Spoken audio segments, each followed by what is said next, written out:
Canon USA laid off 60 workers at their Virginia plant back in Q1 of 2024.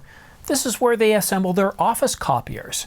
Then in the third quarter, Canon issued another round of layoffs across multiple departments, including the layoff of the much-loved Rudy Winston, who himself was surprised by the dismissal, saying to me, "Simon, I'm damn near speechless, without the words to thank you for this totally unsolicited shout-out and support. My God, you and I have never even spoken up until now. I'm beyond thank you to you and your viewers for such kind words and thoughts. While I never saw this coming, I'm fine, and taking time to enjoy both retirement and seeing what the next stop on life's train ride will be." But it's not just Canon USA that issued layoffs. Canon Canada, which is a wholly owned subsidiary of Canon USA, also recently laid off workers. So what's going on? Is this related to bad management? Or does it go all the way up to bad leadership at the top? Or even a failure to recognize an ever-changing landscape? Or all of the above? But before we get to the details, please subscribe to this channel. It doesn't cost you anything, helps this channel grow, and keeps you up to date on the latest camera coverage. Canon Rumors chimed in this morning saying that the people I've met at Canon USA, for lack of a better term, they've usually been quite arrogant and dismissive. And while this is one person's point of view, I've reached out to many retailers in both Canada and the United States, both small and large, and one thing they tell me is consistent. When it comes to representatives from Sony, for example, they might see a Sony representative a good 5 times during the year, and they also received communications through, well, social media, whether it's email or other means. But when it comes to Canon, they'll be lucky to see a Canon representative 1 time during the year. They tell me that Sony's far more aggressive, and we can see that in their actions, and Canon isn't. And these are their words, not mine.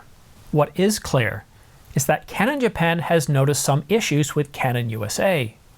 In January, they parachuted Sami Kobayashi. He's the new CEO of Canon USA, and he immediately set out to make changes. And what these changes show is that all the way in head office in Canon Japan, they've noticed a problem. But one thing these layoffs don't tell us, we don't know all the details behind it. We don't know who was laid off and why. We don't know if it's tactical or strategic or even operational. You see, fixing a company is almost like dealing with cancer.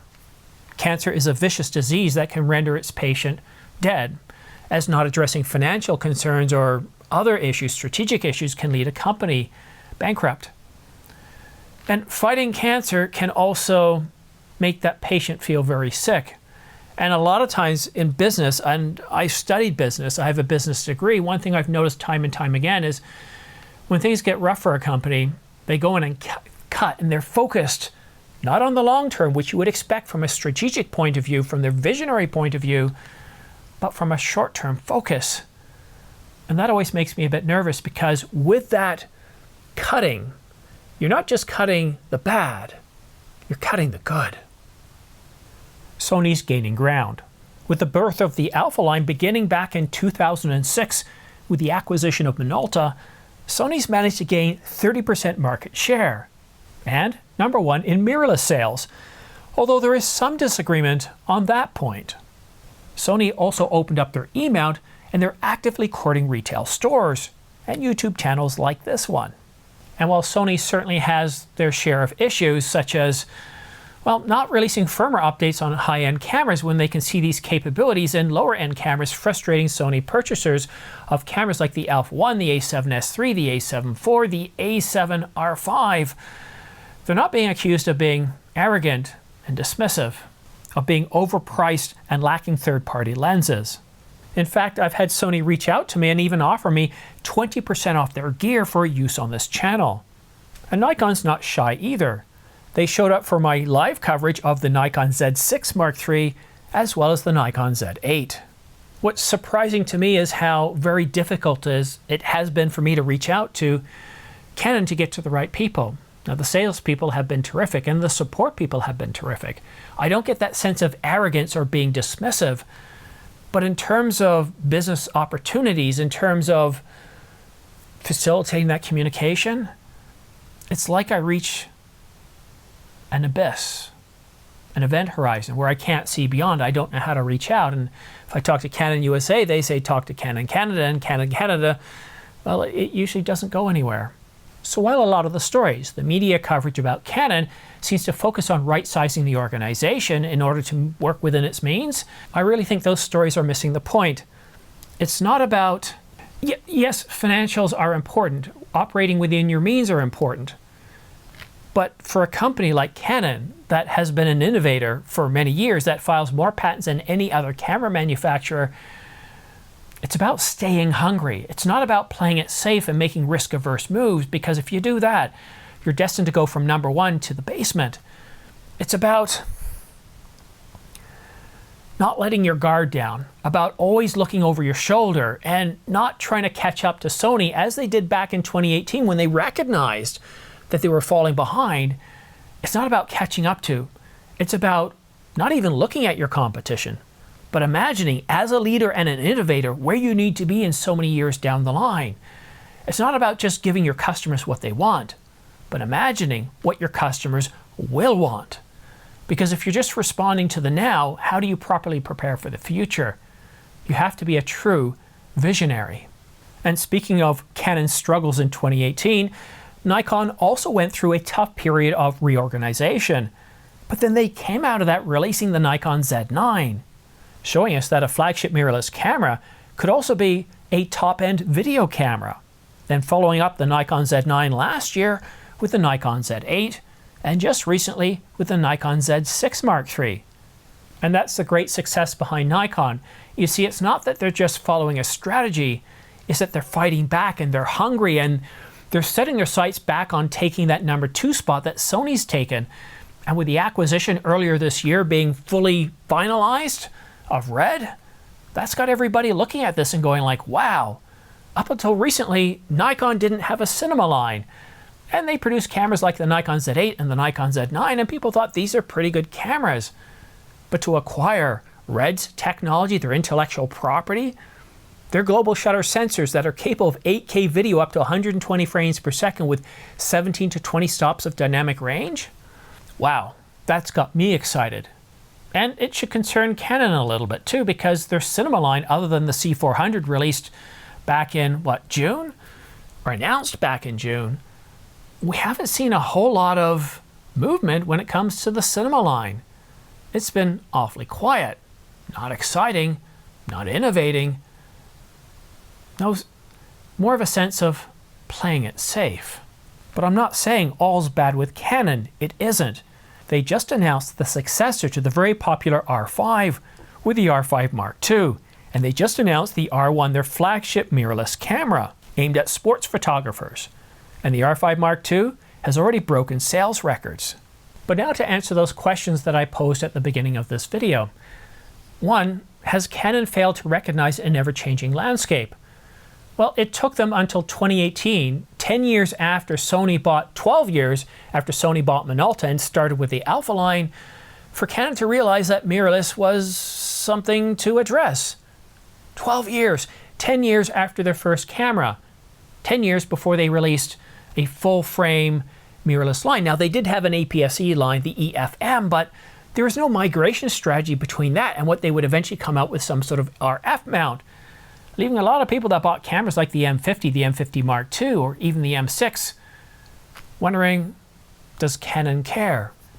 And then, of course, there was this whole kerfuffle over the lack of third-party lenses. And I get it. If you're buying the 100 to 300 f2.8, if that's your marketplace, this means nothing to you, because when it comes to Canon glass, L-series glass, nobody beats them in terms of the optical quality.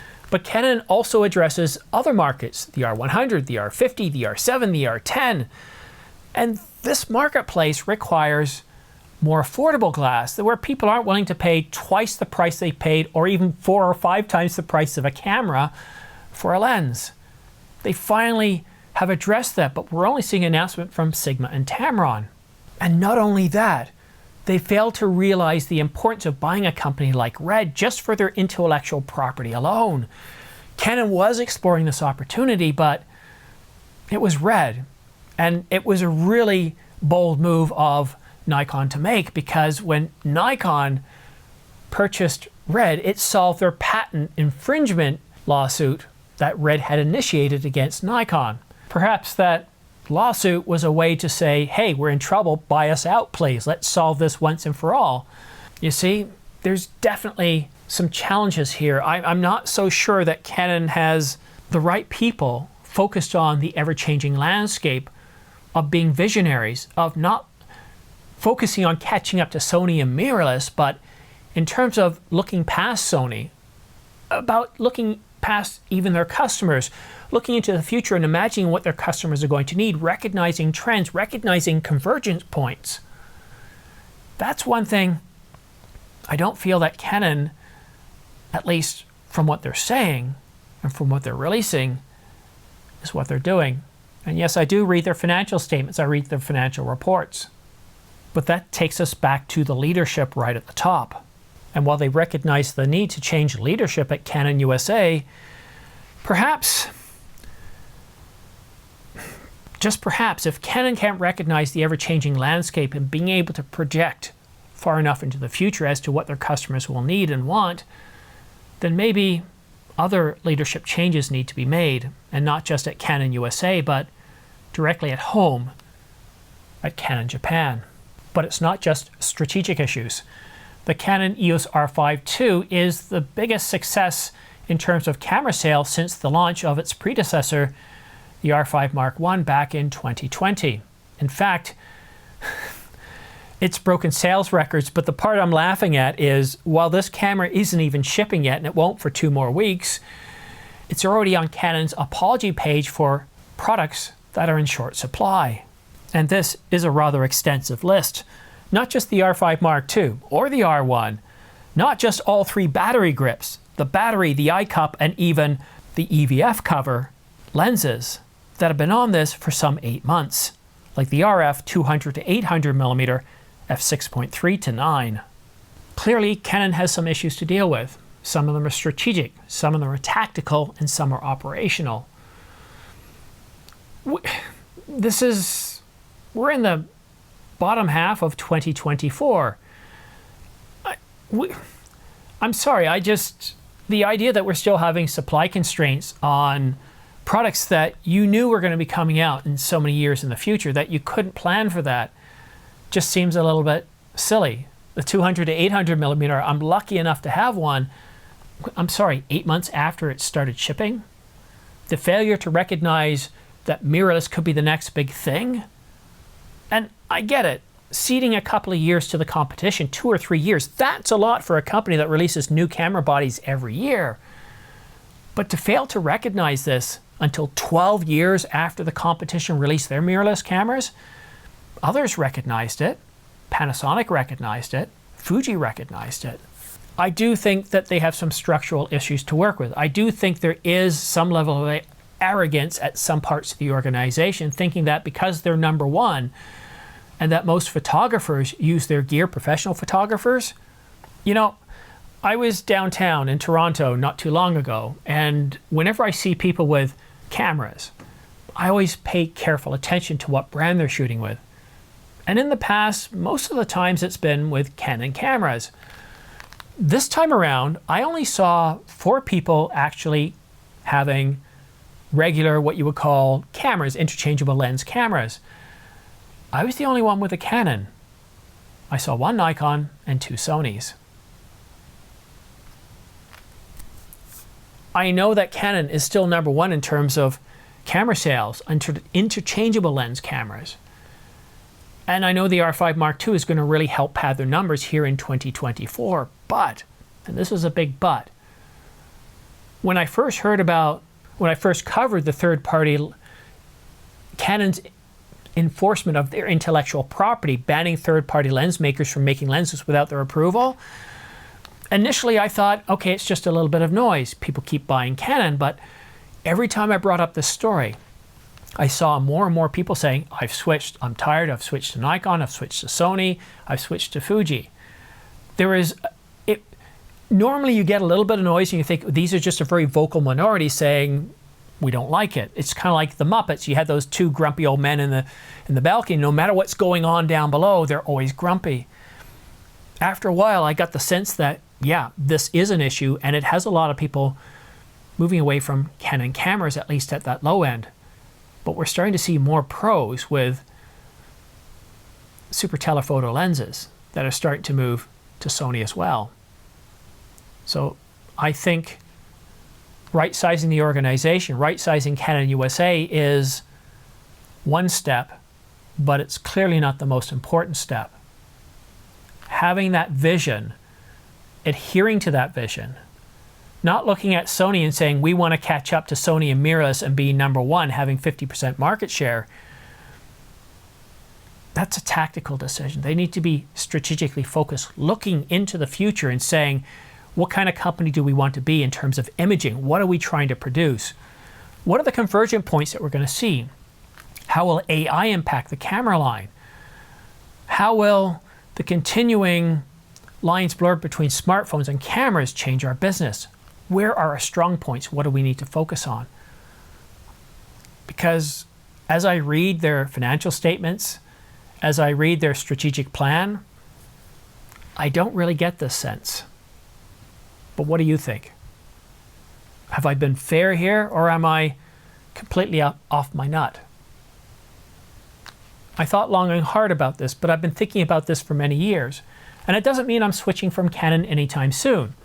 200 to 800 millimeter, 100 to 500 millimeter, 2x extender, 100 millimeter f 2.8, 100 or 24 to 105 f4, the R5 with the 50 millimeter f 1.2, the R5 Mark II already ordered. I've kind of made my bed. For better or worse, this is where I am. And honestly, I'm very happy. I don't feel that I have equipment that is not keeping up well with the competition. The Nikon Z8, while a terrific camera and better than the R5 Mark I don't feel like I've got a 20-year-old card that can barely keep up. I looked at the Z8 and go, yeah, that's nice. I'd like to have some of those features, and some of that is addressed in the R5 Mark II. I look at other cameras from Sony, from Panasonic, from Fuji, and I don't feel that I'm working with really old gear. I feel like I've got some of the best glass and bodies that the camera world has to offer. But just because you're on top of the world today doesn't mean you'll be on top of the world forever. Remember, if we go back to the 60s and 70s, Nikon was number one with around 65% market share, but when it came to the pro market, it was more like 95%, because at the time, everybody else, while producing good cameras, they were more aimed at non-professionals. And that changed. It started to change in the 80s when Canon came up with the EF mount. When Canon started to improve upon their autofocus system. And then when we went to digital, Canon, with the improvements in their CMOS sensors, really started to take off, and that's when they took the crown from Nikon. And now Nikon's anywhere from 12 to 17%, depending on whose numbers you look at. Now, it's certainly improved over the last few years, and Nikon could take back that #1 spot.